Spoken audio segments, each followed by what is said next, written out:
On today's show, we're going to talk about each of the 7 main awards.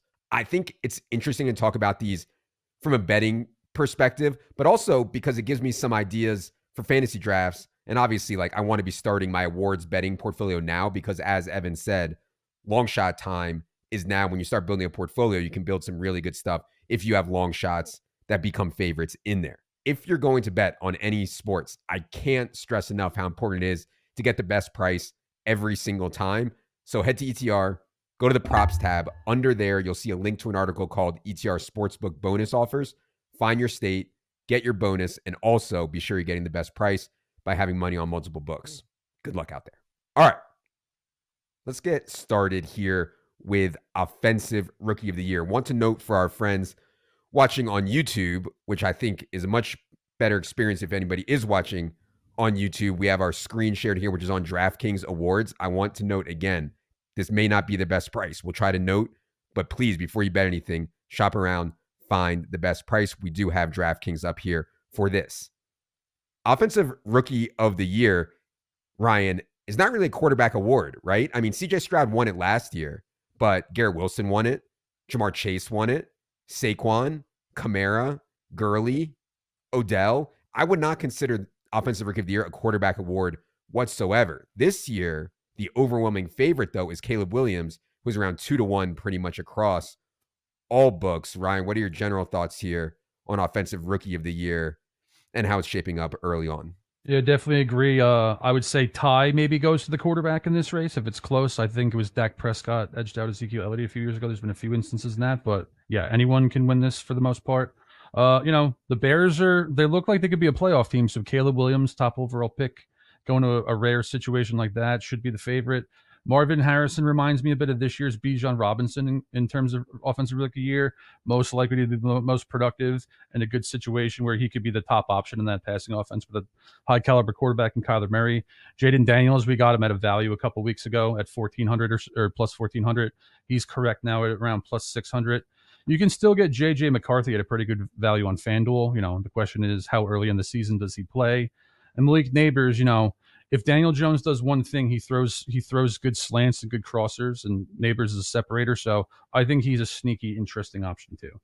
Uh, I want to throw it to Evan in a second here, but if you read Ryan's article, that 14-1 on Jaden Daniels that was on FanDuel right after the draft that Ryan wrote about, I thought was awesome because you want kind of long shot stuff on Jaden Daniels because I kind of consider him like really wide range of outcomes. If Jaden Daniels hits, he's going to hit in a massive way where he like does Lamar things with his legs and also throws. So I'm not that opposed to Jaden Daniels even at like 650 or 7-1, but gosh, that 14-1 was so good. But Evan, go ahead. Any thoughts on the Offensive Rookie of the Year market I here? think among the top five that Ryan just rattled off, Malik Neighbor stands out to me the most at 12-1 because I think he's a clear alpha, number 6 overall pick in the draft.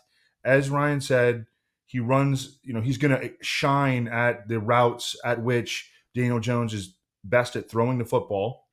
And I mean, I think he could have a massive target share for the Giants this year. Brian Daboll obviously has shown in the past that he's willing to throw the ball with high volume. If you look further down the board, the one long shot that stuck out to me was Jonathan Brooks at 50-1.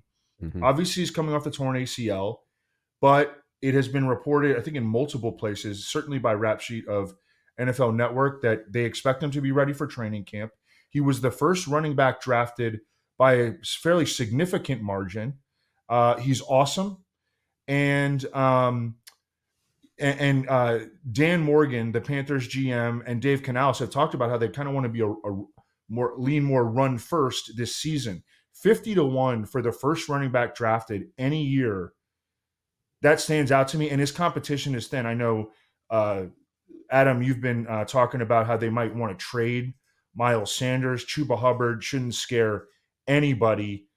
They did just sign Rashad Penny, but he doesn't. I mean, he couldn't even get on the field at all in a 3-man rotation in Philadelphia last year. So the path to me for Jonathan Brooks to do this, I think, is fairly clear. At 50-1, I think it's almost like a must bet.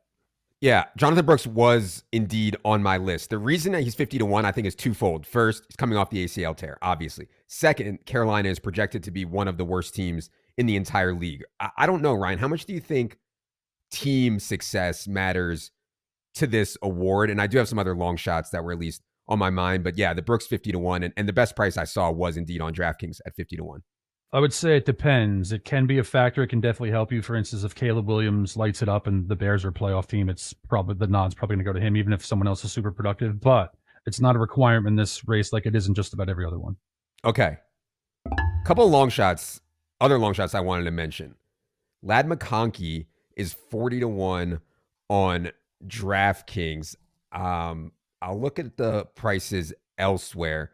He is coming into a situation where if he's good, and I think he's good, I don't know for sure. If he's good, he could immediately earn 27% of the targets from Justin Herbert. Now, everybody assumes that the Chargers are going to have one of the lowest throw rates in the league. And I kind of agree with that. But people are way overconfident in that take, perhaps. And we're talking about 40 to 1 on Ladd McConkey as the number one receiver for Justin Herbert. So any thoughts on that one, Ryan, and any other guys you wanted to mention? Yeah, that's my favorite long shot in this race too. I think Brooks makes sense too. He's the only running back I'd consider at this point. But like you said, McConkey. Like, how often do you get a guy who could be the top option for a guy like Justin Herbert? And I'm with you too. I think they're probably going to be more run heavy than we'd like, maybe. But I think people are blowing that out of proportion too. Where if he had like you said, a 25% target share, that wouldn't really surprise me at all. Yeah, McConkey best price is indeed DraftKings 40 to 1. This is like 30 to 1, 25, 20 to 1 elsewhere. So anytime you get something that far off market. Last one on my list here I wanted to bring up to you guys is Rome Odunze, 25 to 1 on FanDuel, 22 to 1 here on DraftKings. Obviously, I don't think he can get there unless there's an injury in front or he just alphas it. But I just keep coming back to, if this was a different wide receiver class, Rome Odunze would have been the first wide receiver off the board. And if you're the first wide receiver off the board, you're in this race for sure. And also, Keenan Allen is 32. He's missed a ton of time the last 2 seasons. So maybe it's a little thin. I'd like to have a longer price. But if something happened to Keenan, or if Rome just turns out to be an absolute baller, I don't think it's crazy to see him having a huge rookie year here. Obviously, DJ Moore, Keenan Allen, Cole Kmet is a lot to contend with. But that was one that caught my eye. Also, any others you guys wanted to mention? I will note that Ricky Pearsall is 60 to 1 on FanDuel. If Ayuk or Debo were to be traded, I would immediately try to bet that. And Trey Benson is 60 to 1 on FanDuel also, if you think he can beat out James Conner. I don't think that's likely, but 60 to 1 on FanDuel is okay. Anybody else in this market you guys wanted to mention? I think Brian Thomas is worth a look, at least at 25 to 1, just on the off chance that he quickly emerges as Trevor Lawrence's number one receiver, which, I think that is within his range of potential outcomes, at least from a talent standpoint. Yeah, there's a 30 to 1 out there on Brian Thomas as well right now. All right. Defensive Rookie of the Year. So last year, I think this was one of the best spots because Jalen Carter was so overvalued for so long. The guy was like benched and rotation player for one of the worst defenses in the league, and he was still the favorite. That's like never happens in any other NFL market where things are so soft that you have a guy that we know is not the right side, and he's still the favorite. So Ryan, what do you think about this year? And obviously Will Anderson ended up winning. I think hopefully some people got him at 40 to 1. I know we talked about that on a show last year. But yeah, Ryan, what are your thoughts on Defensive Rookie of the Year? This is a super abnormal race because usually it's won by a top of the draft class pass rusher. There wasn't one this year. The first defensive player taken was the 15th pick, Colts edge, Latuo Lado. That's going to be something I struggle with for the foreseeable future. Dallas Turner went to the Vikings. Those are, depending on what book you go to, those are the 2 favorites. They flip-flop them at different spots. None of them strikes me as a great value, but Jared Verse is another top of the draft. In this case, a top of the draft edge rusher. If Aaron Donald was still a Ram, I'd like him more, but he's someone worth monitoring at least. And the 2 corners that kind of slid, Kenyon Mitchell and Terrion Arnold, they went to contenders with the Eagles and Lions. I think both of those 2 guys are at least worth monitoring. I'm not sure I'd bet on them now, but they're worth monitoring. So my only concern is that historically this has been a lot of pass rushers, right? The last 5 years, it's been Will Anderson, Micah Parsons, Chase Young, Nick Bosa. Now, Sauce Gardner had an unreal year and did get in there and win it, but it's just so much more likely to be a pass rusher. I think I do have one long shot that I wanted to get your guys' take on as a pass rusher. But yeah, Evan, any initial thoughts on defensive rookie of the year here? Yeah, I think it's important to keep in mind that this was like a really, really weak defensive draft. Um, and as you mentioned, the first defensive player didn't even come off to the board until 15 overall. The one that stuck out to me from a long shot standpoint, and I didn't like this pick in real life, and I gave the Titans a really bad draft grade in large part because of it, is T'Vondre Sweat, who was the Big 12 Defensive Player of the Year. He got a DU. He ballooned like north of 400 pounds at times in college. He got a DUI 3 weeks before the draft. I was shocked that he went as early as he did, but it's not like he's in danger of missing time. And he's going to go right in there playing next to Jeffrey Simmons and Harold Landry. And I mean, I think he's going to be a full-time player. He's 366 pounds. He, just won a really big award this past year. He's the 38th overall pick in the draft. You can get him at 80-1 to win Defensive Rookie of the Year. He was not a big sack guy in college, so that's a big thing. But if he can pile up 6 sacks and, Jalen Carter, sort of a similar kind of prospect, was the favorite to win Defensive Rookie of the Year last year. I don't know why can't T'Vondre Sweat be this year? Yeah, 80-1 is certainly quite long. The guy that I wanted to get your guys' take on is Chop Robinson. Now, he's only 13-1 on DraftKings. I would not take that, but he is 25-1 on FanDuel is Chop Robinson. The Dolphins lost so many pieces of their defense. Chop Robinson, of course, went to Penn State, so was in a complete athletic freak. 25-1 on a Dolphins team I expect to be pretty good, which I think can't hurt, and Chop Robinson could rack up sacks. I don't know, Evan, what do you think about Chop Robinson's role in year one with the Dolphins and his chances here? I know 13-1 doesn't look great, but 25-1 intrigued me. 25-1 for a guy who was drafted where he was drafted and has as much opportunity as he does, I think makes sense. He was a rotational player at Penn State. He was not even a starter, and he did not have big time production. I think he had 4 sacks last year. Yeah. And so those are some immediate red flags, but all of his, but his pass rush efficiency, win rate, that kind of stuff, those are good. And I think that they're going to, unleash him off the edge opposite Jalen Phillips this year. So, 25-1 for a first round pick at a really weak defensive, in a really weak defensive draft. I think I would not argue against it.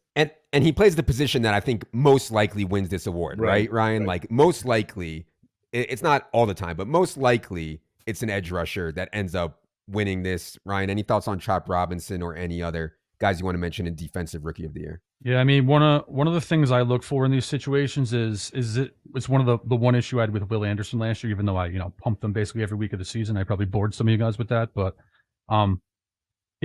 what kind of front are you playing for? Are you the guy already? That's Jared Verse's concern for me. Like, you can double team Jared Verse. With Chop Robinson, that's not going to be the case with him. So yeah. I like that. And like you said, the Dolphins are at least going to be competitive, and they're also going to be in primetime spots. So he might be more front and center than a lot of these other guys. Any other Defensive Rookie of the Year guys you wanted to mention before we move on, Ryan?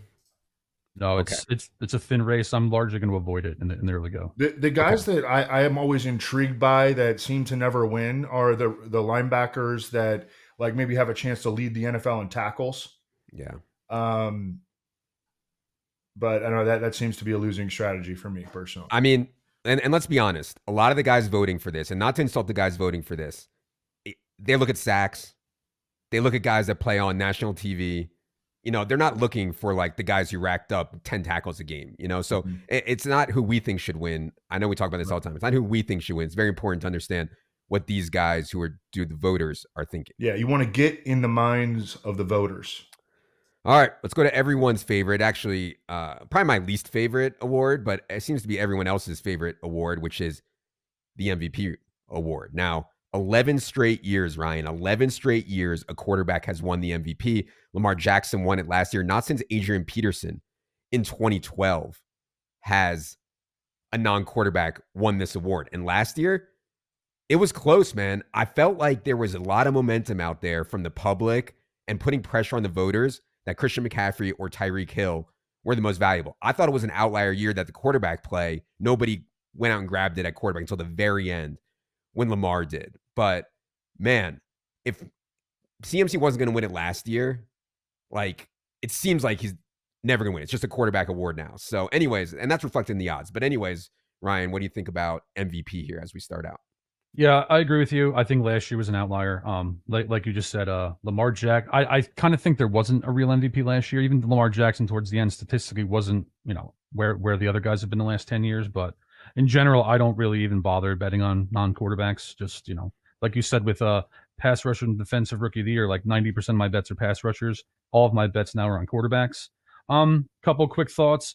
Patrick Mahomes may actually have a little bit of a better supporting cast this year in terms of like skill players, so that's interesting. Josh Allen, the Bills continue to bleed talent, so he's even more of a one-man army than he normally has been. Joe Burrow and C.J. Stroud, I think there's a lot of talk about which one's better at this point. I'd still say Burrow has a better supporting cast, but Stroud probably already has a better team overall and definitely an easier division. So that's a positive for him.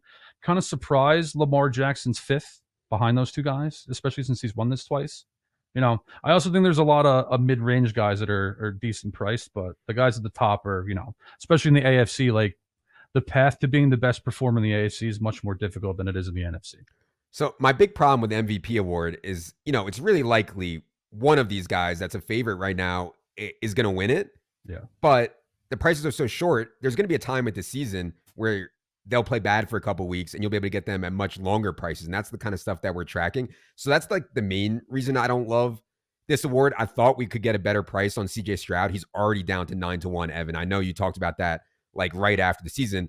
I mean, he added Diggs. And if you go back and look at CJ Stroud stuff, like when we go back to Ohio State and it was like, man, all these receivers are so awesome. And I don't take anything away from them, but maybe it was CJ Stroud that was actually so awesome. So not surprised he's at 9-1. But yeah, Evan, any initial thoughts for you on 2024 NFL MVP race? Yes. A little bit further down the board, Anthony Richardson and Kyler Murray. Anthony Richardson at 35-1. I mean, I know it was just in flashes early last season, but man, the flashes were big time. I know we're going to have a really, really high ranking on him in season long, certainly in Dynasty. But they brought back Michael Pittman on the big deal. A.D. Mitchell, they kind of stole, at least from a talent standpoint, in the second round. Josh Downs is going to be better as a slot receiver in his second season. Jonathan Taylor should finally be healthy.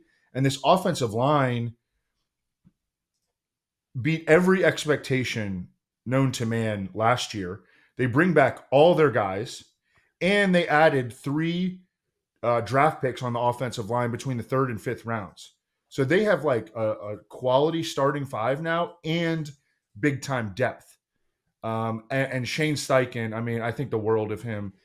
And then in regard to Kyler Murray, I think the world of Drew Petzing as well. They go out, they get Marvin Harrison, obviously for Kyler.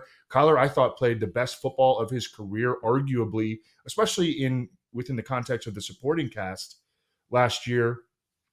50-1 and 35-1 for big time dual threat playmakers. I'm putting a sprinkle on both of those guys.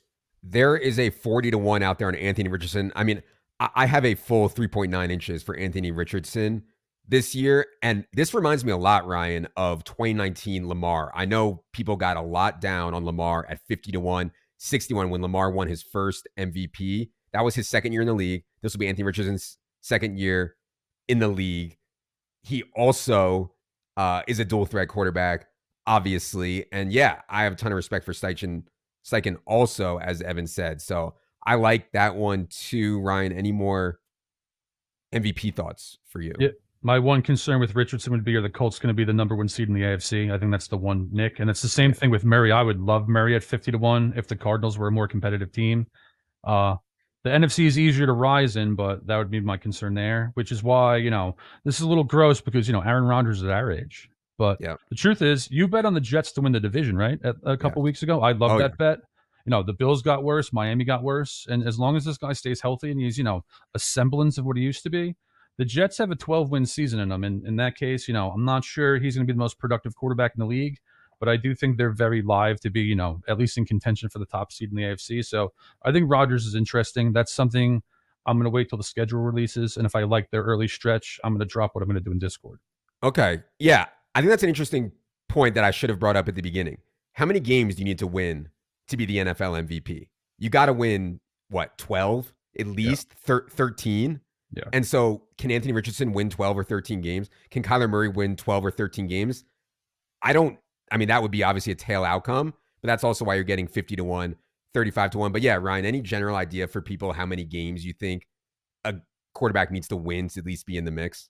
In the last 15 years, Matt Ryan's the only guy who had less than 12. He had 11. He's also the only one that wasn't a number one seed. I believe all of the other ones, which is 14 at this point, all number one seeds, at least 12 wins. Right. Okay. Yeah. One thing I do like, I think that the Colts, and Arizona in their current state, they are teams with an upward trajectory. But getting to 12 wins is difficult for anyone. So, yeah, that's going to be the hard part, no question. Also, one more on Anthony Richardson. Just Jalen Hurts 2 years ago, we all had those long shot tickets. He didn't get there at the very end because he got hurt. But I think it was like 40-1, 50-1 on Jalen Hurts. At that time, before that season, no one thought he could throw. Like, they were like, oh, he's a running back playing quarterback. And people say kind of the same things about Anthony Richardson. So, I definitely like that 40-1 Anthony Richardson. All right. Adam, are you going to shoot down the Aaron Rodgers MVP due to his political viewpoints, or are we going to save that for comeback player? Let's save that for comeback. All right. Well, I think for the grand finale. Because on Aaron Rodgers, like, if they actually go out and win 13 games, win the division or something, the media will have no choice. No choice. But we'll talk about this at comeback, because at comeback, you got to lay like 1 to like plus 100. I mean, he's like a massive favorite at comeback. So we'll wait for that. All right. Let's go to Offensive Player of the Year. Now, Offensive Player of the Year is very clearly not a quarterback award. We just talked about how MVP is a quarterback award. I feel like, Ryan, what the voters are doing now, they know that MVP is a quarterback award. And so to win Offensive Player of the Year now, it feels to me like you have to not play quarterback, because it's turned into the best player who's not a quarterback. The last 5 winners of Offensive Player of the Year have been Christian McCaffrey last year, Justin Jefferson, Cooper Kupp, Derrick Henry, Michael Thomas. This is basically like a fantasy football award. I mean, this should be right up our alley. Who will be the best non-quarterback fantasy player this year? That's who, to me, is likely to win this award. So, Ryan, how do you think about Offensive Player of the Year at this point? That's how I treat it too. It's the best offensive player that isn't a quarterback. I think that's probably the way it should be too. Long overdue. The guys at the top of the list all make sense. Maybe team success becomes a factor for Justin Jefferson. You don't need to be on the best team in the league, but your team generally needs to make the playoffs for you to win this award. McCaffrey's right there. The Cowboys have won 12 games 3 years in a row. Tyreek Hill, he doesn't get hurt. He breaks records last year. And, the Bengals should be in the thick of things too, as long as Joe Burrow's healthy. So Jamar Chase is there as well. Right. Now, this is like, there's so many players in this, because you basically have like the entire fantasy draft. A couple that stuck out to me. Puka Nacua is 30-1. Depending on what you think of Cooper Kupp at this point, like if Cooper Kupp regresses to a 20%, 16% target share, I mean, Puka could go absolutely ham again. Puka was in the mix with Stroud for Offensive Rookie of the Year all the way down until the end last year. So 30-1 on Puka I thought was interesting. And then there's the guys that I like taking in fantasy high 1-2 turn, Garrett Wilson and Drake London. There is a 100-1 out there on Drake London right now. No team in the NFL is going to have a bigger scheme change than the Atlanta Falcons in terms of philosophy and everything. Drake London, if Drake London was drafted to the Rams, he'd be having 1,400-yard seasons. He'd be a household name, right? And so because he's been with Arthur Smith, this donkey, and had terrible quarterback play, he's 100-1.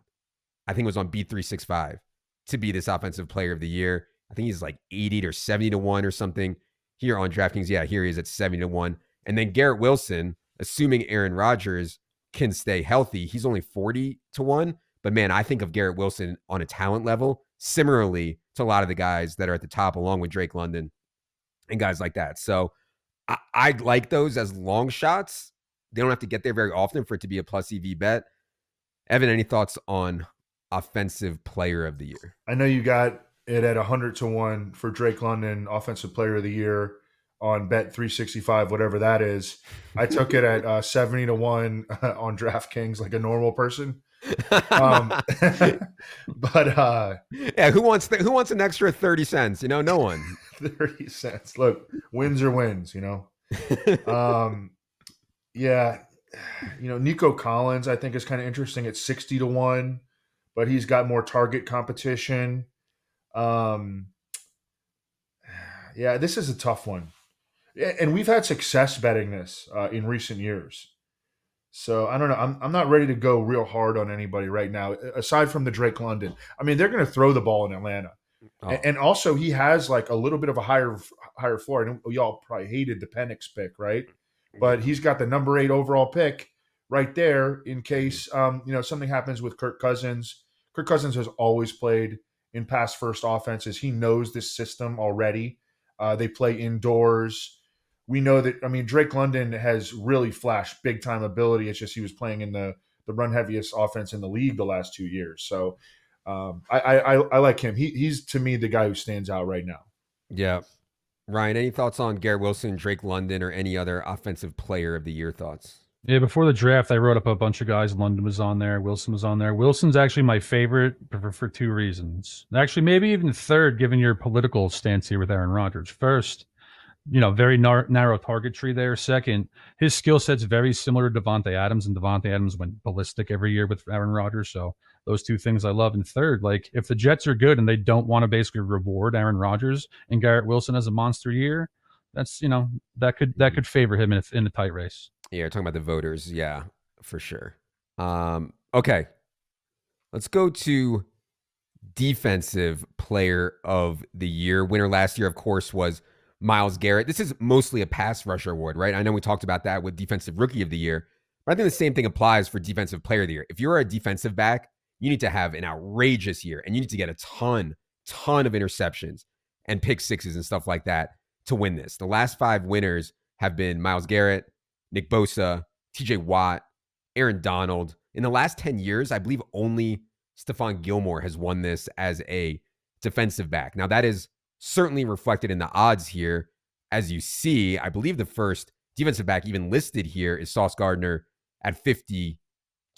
Everybody else, Kyle Hamilton's there at 35-1. Sorry. But yeah, how do you think about defensive player of the year, Ryan? Yeah, definitely with you. I pretty much almost always, like we're talking 95% of my bets in this market are on pass rushers. The problem here is the top 4 of Parsons, TJ Watt, Nick Bosa, and Myles Garrett. They're pretty much at the head of this thing every year for, 3-4 years now. Max Crosby would be too, but team success is an issue for the Raiders. So that's the problem with him. If Max Crosby was a Cowboy, he'd be right. He might even be the favorite in this race. There's 2 long shots I like here though. Rashawn Gary on the Packers is a guy who has a path to getting 16 plus sacks. And if Green Bay ends up being, a top 3 seed in the NFC, that's a positive for him. And the other one I have is Montez Sweat, who you can get at a value. He's 30-1 on DraftKings, I believe. And then he is 50-1 on FanDuel. At 50-1, again, the Bears have a few things going for them. They look like they're going to be a playoff team potentially. And they're one of the 3 or 4 teams that aren't drawn dead at having the league's best defense, which isn't a requirement, but helps. And if that happens, he's going to have a big year. So I like both of those guys at 50-1. The guy who stands out to me at 50-1 is Danielle Hunter. We've already seen him have a 16 sack season. He's got double-digit sacks in 1, 2, 3, 4, 5 of his last 7 seasons. I think the Texans are going to be awesome. I mean, I bet him to win the Super Bowl. I bet C.J. Stroud to win MVP really early in the offseason. And Danielle Hunter also, I don't know if you believe in the motivation stuff, but they only gave him a 2-year deal. Now, it was fully guaranteed, 2 years, $48 million. But, I mean, he's still very, very incentivized to continue to play at a high level to make more money. And, again, I think the Texans are absolutely a Super Bowl contender. And he's playing opposite Will Anderson. I think he's going to ball out. I don't mess with this market that much because I'm obviously not as in tune as the other people in terms of defensive players. Two that stuck out to me that I wanted to ask you guys about were the Chargers guys. You know, they made a conscious decision to keep Joey Bosa and to keep Khalil Mack and let go of Keenan Allen, Mike Williams. I don't know how much these guys will be able to have an impact on this team, but yeah, Evan, any thoughts on Mack and Bosa's for the Chargers this year? In situations like this, and I think you could even use this as an argument against Danielle Hunter, is you've got two bookend stud pass rushers.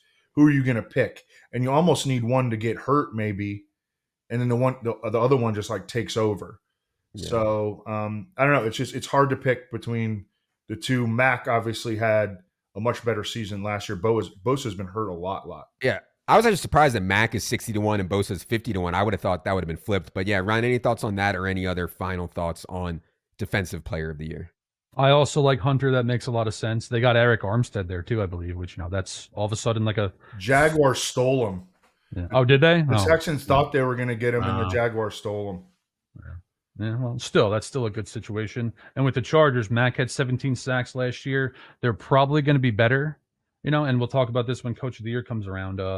They're at least like competitive. They can at least compete for a playoff seed. They're probably not winning the division is the one downside there.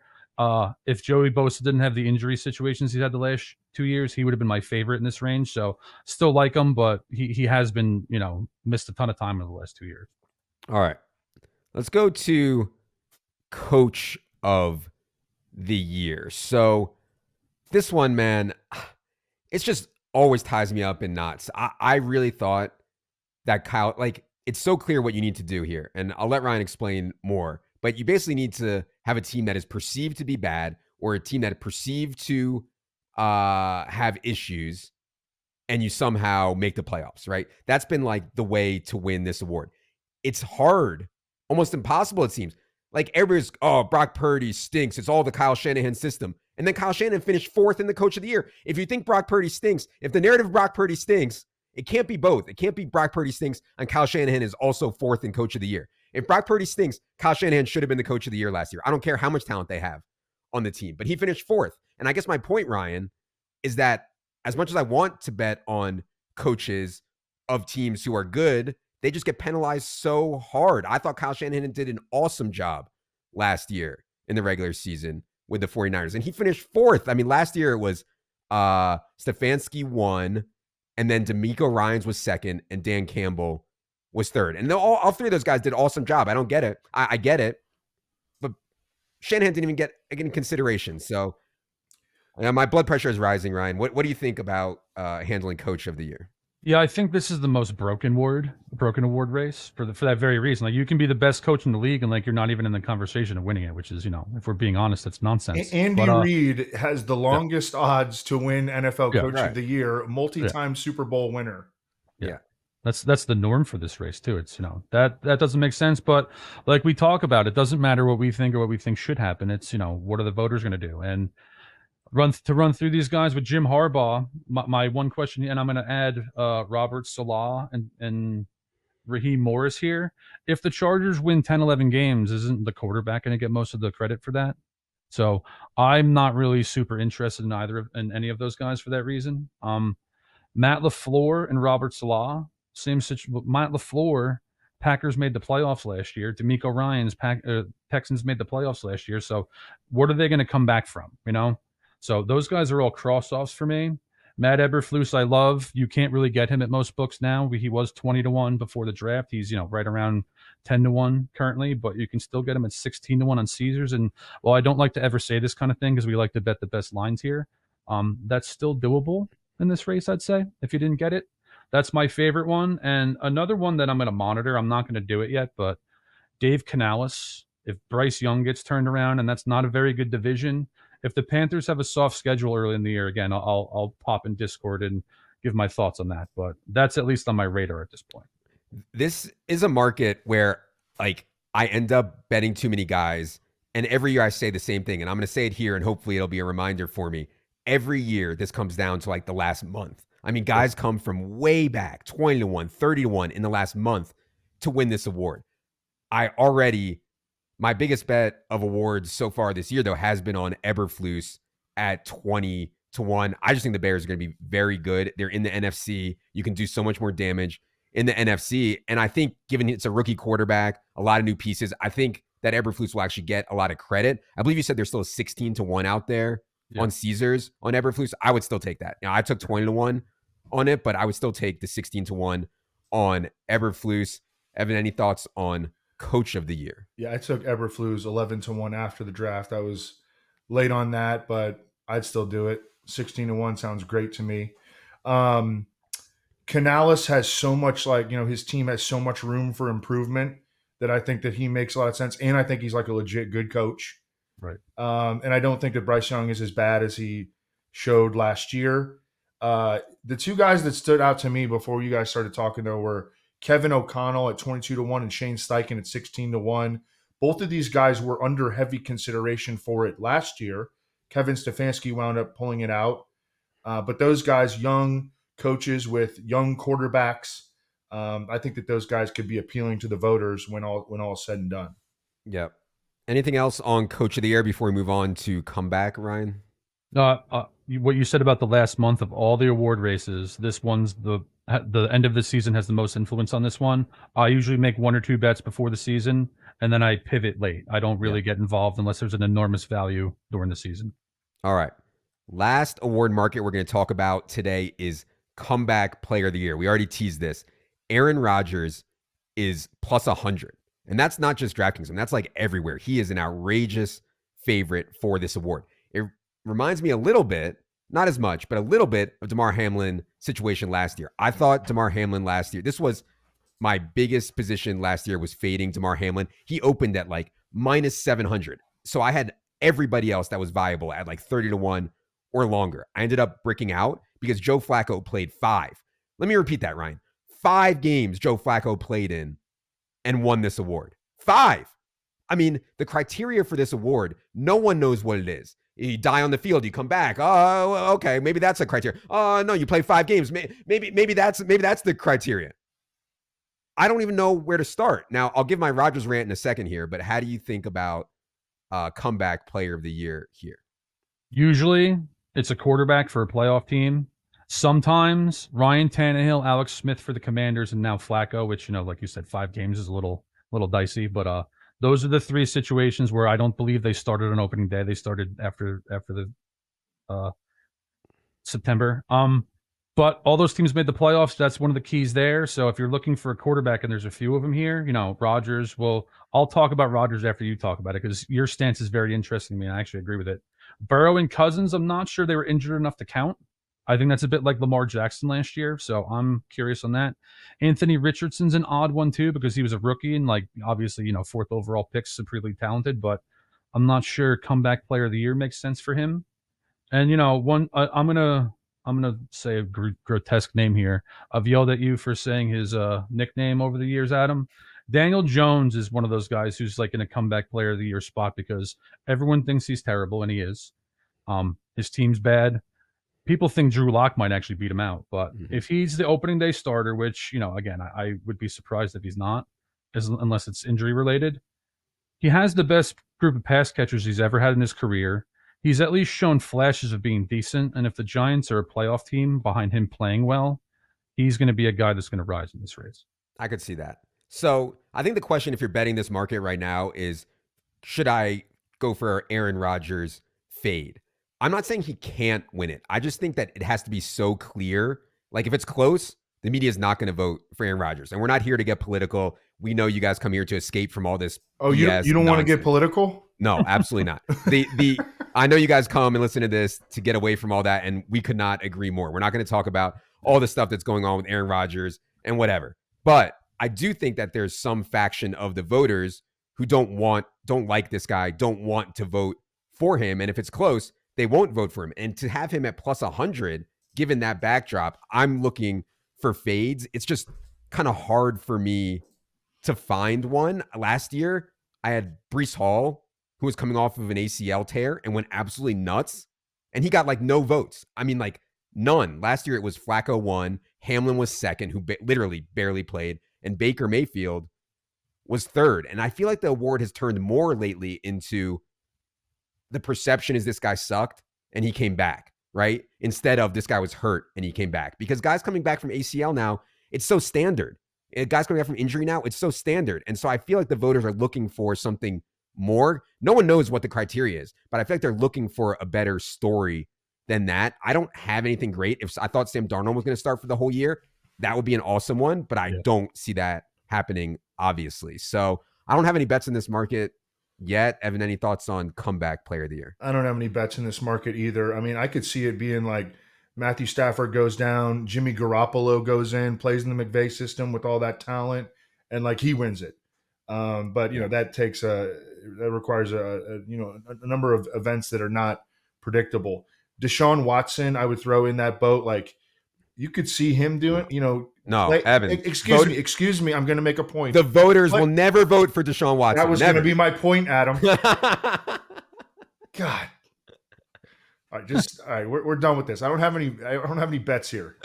I mean, well, actually, we should talk about Bryce Young because he falls in the category. Oh, he sucked as a rookie. Yeah. You could take him at 60-1. If the Panthers somehow win 9 games, all of a sudden, he could be in the mix. He's 60-1. Yeah, I think the only pushback on that I'd have is that he was the number 1 overall pick. What's he coming back from? Really, he was literally number 1 overall pick. But yeah, I can't believe they mess up this market every year. Deshaun Watson is the 6th favorite. I promise you, it's not ambiguous like the Rodgers thing. I promise you, the media is not voting for Deshaun Watson. I promise you. Ryan, any more thoughts on comeback player of the year? Yeah, we talked about Watson last year where he was the literal favorite in this race where it's like, why are we even talking about this? Where from a pure football standpoint, Evan, he would actually be like a great candidate, but like you said, they're never going to vote for him. And yeah, that was going to be my point. Yeah. Like he could play to the level where he should absolutely win it, but they're not going to vote for him. Right. And I think you're right with Rodgers. Rodgers is going to literally have to be the standalone guy in this, where he's basically going to be like the runner-up in the MVP race to win this award. They're going to try. Not everyone, it's not like it's a conspiracy or anything, but there are certain voters that are going to go out of their way to not vote for him. I agree with that. Yeah. Evan, we haven't talked on here since the Odell Beckham signing. I have some takes on it, but somebody did try to show me Odell 150-1 to be comeback player of the year. But just generally, Evan, what do you think of the Dolphins' decision to bring in Odell, and what do you think his role will be this year? I just think that, if they're smart, which I think that Mike McDaniel is, they are just going to limit the shit out of his snaps all season long, try to keep him healthy, use him as a clear third receiver. Maybe he even plays behind the rookie that they took in the 6th round out of Virginia, Malik Washington. And they try to ramp him up for the playoffs. I don't think that he's going to be a big enough part of the offense. I think if they get 30 catches for 420 yards out of him and 3 or 4 touchdowns in the regular season, that's a win. Yeah. That was kind of my take too. I was shocked that I got so much pushback on Twitter. It was mostly from Dolphins Laundry Bros, but people still think Odell can really play in a big way for the Dolphins here. Ryan, any more comments on comeback before we get out of here? One thing I'll throw in is a running back hasn't won since Garrison Hurst in 2001. If McCaffrey didn't win 2 years ago and Breece Hall didn't really contend last year, I'd just about cross it off for betting purposes. Yeah, Breece got no votes. I couldn't believe it, none. So, yeah. All right. This was fun. I got my blood pressure up a couple times. That's always good. Don't tell my doctor. All right.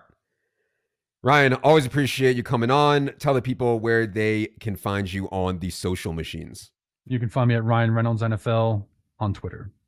Ryan Reynolds NFL on Twitter. Be sure you're following Ryan and be sure you are logged into the Discord. You can talk to him about all the award stuff. Of course, you can find Evan Silva at Evan Silva, at Adam Levitan, all one word, at Establish the Run, all one word as well. For Ryan, for Evan, for producer Luke, for producer Ryan, I am Adam. Good luck, everybody.